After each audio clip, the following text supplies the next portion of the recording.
If you're a seasoned Rocket League player, you may have gone through quite a few controllers during your time playing the game. You then decide to jump on Google or Reddit to get the inside goss from the Rocket League community as to what the best controller is for Rocket League players. It's quite an investment, so it needs to hold up for those sweaty rank sessions. Perhaps you may be looking to ditch the old reliable too. Well, after much hesitation, I decided to switch to a PS5 controller after being a solely Xbox One controller user. Hey, I'm Jack, your friendly neighborhood Rocket League player who went through 13 Xbox controllers before deciding to actually switch to a PS5 controller. If you're a fan of Rocket League and are thinking about upgrading to a PS5 controller, you may be wondering if it's worth the investment. In today's video, I'm going to do a review of the PS5 controller after using it for a year to exclusively play Rocket League.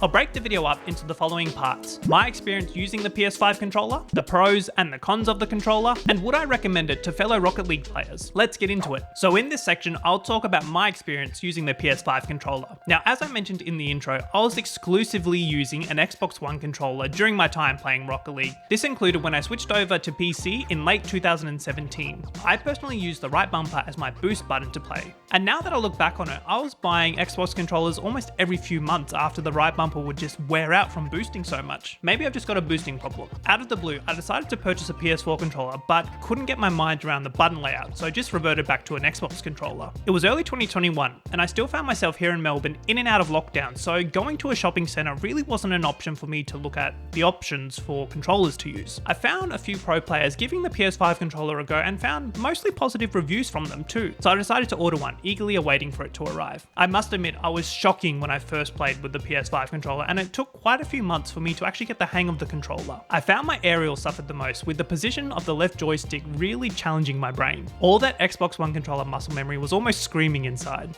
I also found it difficult to get used to the sensitivity of the controller. After scrolling through Reddit, I decided to knock down my dead zone to 0.05, and that was quite an adjustment after being on an Xbox controller at 0.3. But I must admit, this is when I first learned how to speed flip correctly by lowering my dead zone. I could never nail a speed flip down with my Xbox controller. And playing the game in and out of lockdowns all through 2021, found myself pushing up towards GC2, when I'd usually just be hanging around Div 1, Div 2 of GC1 when playing with my Xbox controller. I'm also very heavy-handed with my controllers, and I think that's also the reason why I went through 13 Xbox controllers. However, the PS5 controller is still holding up strong today. I've also changed my settings after using the same ones for over a year now, and I actually feel a bit more fresh with my mechanics at the moment, so stay tuned for a future video on those. After being so hesitant to purchase this PS5 controller in the first place, I'm so glad that I actually did it. This is by far the controller that has served me the longest and continues to go strong to this day. The buttons all respond well, there's no sign of stick drift just yet, and I actually feel comfortable with the controller now. It only took me about a couple months to get back up to Grand Champion level gameplay. And yes, I got quite a few questions from my teammates initially while I was playing like a numpty. Alright, now the fun part of the video where we go through the pros and the cons of the controller. I'll go through the pros first. I think first and foremost is the longevity of the controller. Going through 13 plus Xbox controllers over the last 3 years compared to still using this one PS5 controller is a statement in itself. Sony know what they're doing when making controllers. Secondly, my controller never unplugs when plugged into my PC. At times, just a little wiggle would cause my Xbox controller to disconnect halfway through a ranked game, and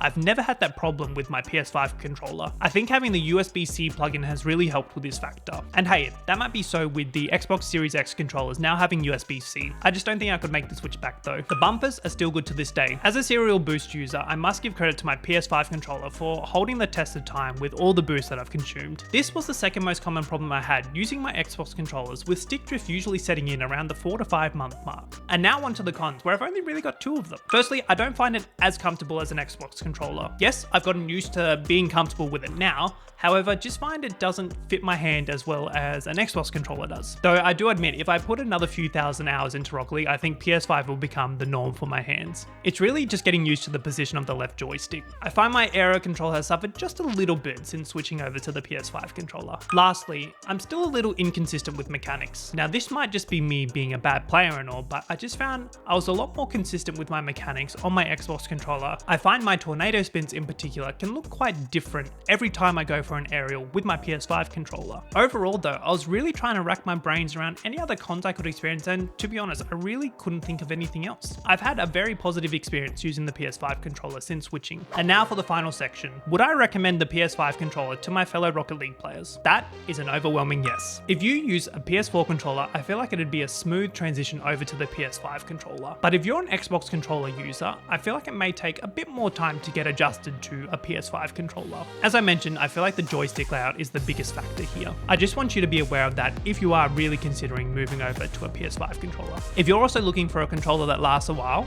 I would highly recommend getting the PS5 controller. Now the real question is, how many years will this controller last me? Leave a comment down below how many years you think my PS5 controller will last. So there we have it, another little different video on my experiences using the PS5 controller to play Rocket League. No, it hasn't helped me hit Supersonic Legend yet, but I do have an enjoyable experience every time I plug in the controller to play. Though from time to time, I do miss a good old Xbox controller. Heck, later down the track I could mix it up and switch back to an Xbox controller. I could also do a comparison on how high of a rank I could achieve with each of the controllers. But then again, this game is already full of enough smurfs, so I don't want to be adding to that problem. So, YouTube recommends that you should watch this video of mine next.